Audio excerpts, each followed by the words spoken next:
in the data center. We don't tell anybody about that one. You don't use that. I'm a fan. My backpack. In your backpack.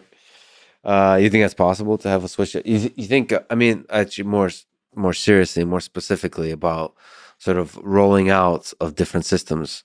Do you think it's possible to unroll them, pull them back in? Yeah, I mean, we can absolutely take a model back off the internet. We can turn an API off.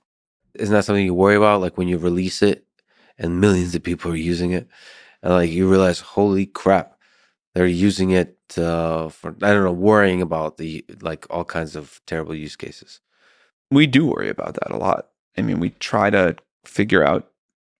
Elon Musk warned us, but now the creator himself admits it. Sam Altman confirms there is a real chance AI could end us all. Listen closely. What are the different ways you think AGI might go wrong that concern you? You said that fear, a little bit of fear is very appropriate here. You've been very transparent about being mostly excited, but also scared. I think it's weird when people think it's like a big dunk that I say I'm a little bit afraid. And I think it'd be crazy not to be a little bit afraid.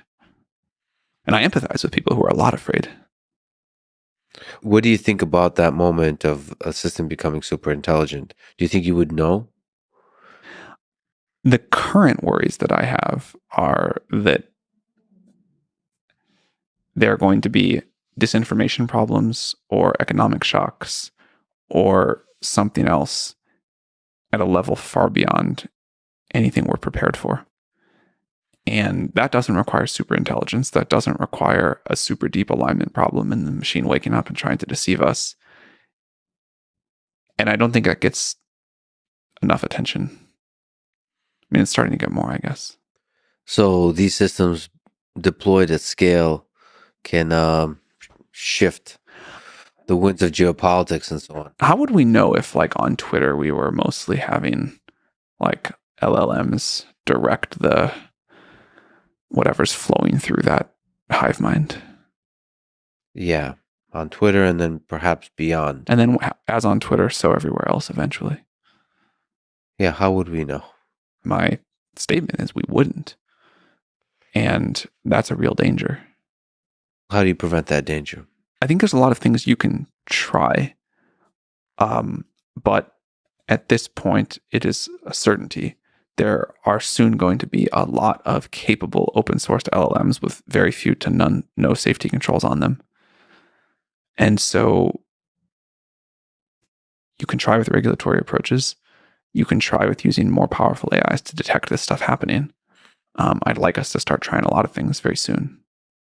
How do you, under this pressure that there's going to be a lot of open source, there's going to be a lot of large language models, under this pressure, how do you continue prioritizing safety versus, there's several pressures. Who controls your future? It's a tiny room of people with God-like power. Subscribe now to uncover their secrets, because what comes next is terrifying. You're like, why the hell do I need to deal with this? I think the clickbait journalism bothers you more than it bothers me.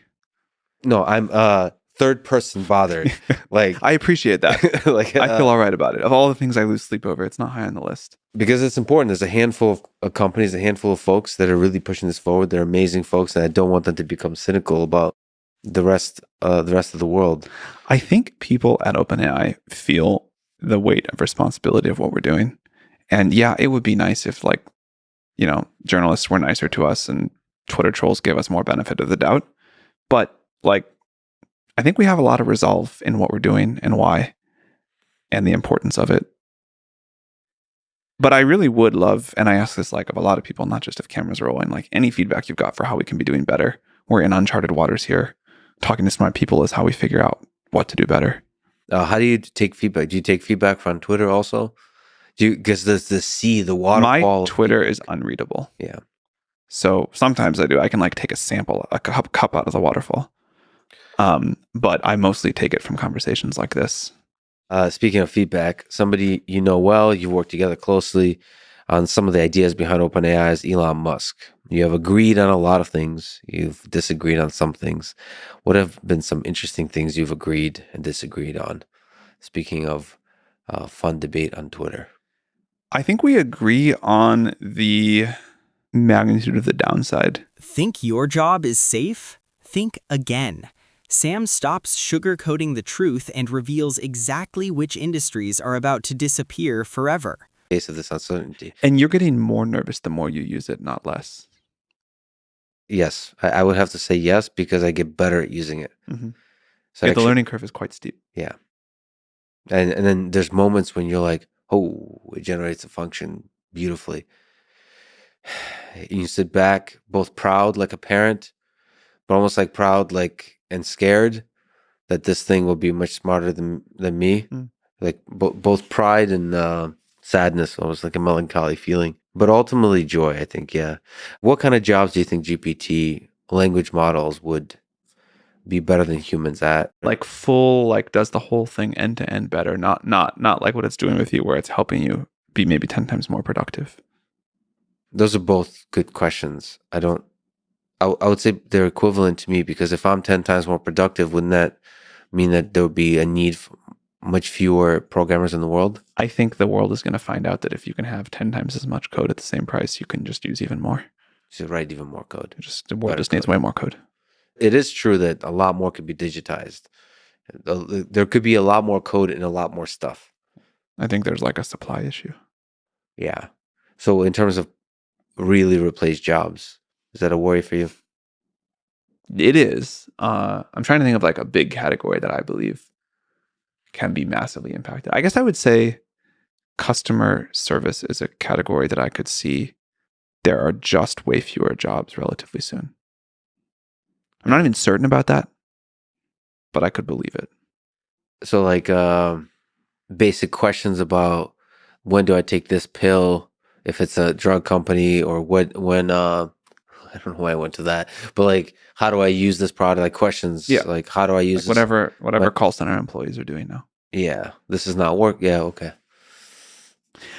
If AI goes rogue, Sam claims the answer is a red button. Subscribe to survive the future, and let's see if his plan would actually work. That like big red button in the data Yeah. center we don't tell anybody about. That Yeah, one. you don't use that. I'm a fan.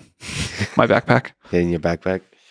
You think that's possible to have a switch? You think? I mean, actually, more seriously, more specifically about sort of rolling out of different systems. Do you think it's possible to unroll them, pull them back in? Yeah, I mean, we can absolutely take a model back off the internet. We can turn an API off.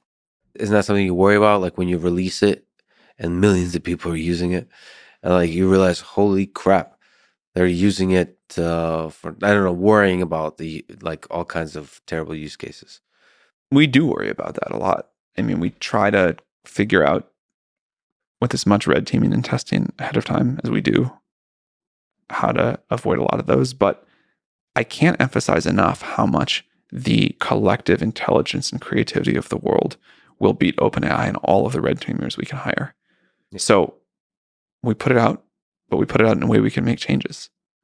In the millions of people that have used ChatGPT and GPT, what have you learned about human civilization in general? I mean, the question I ask is, are we mostly good, or is there a lot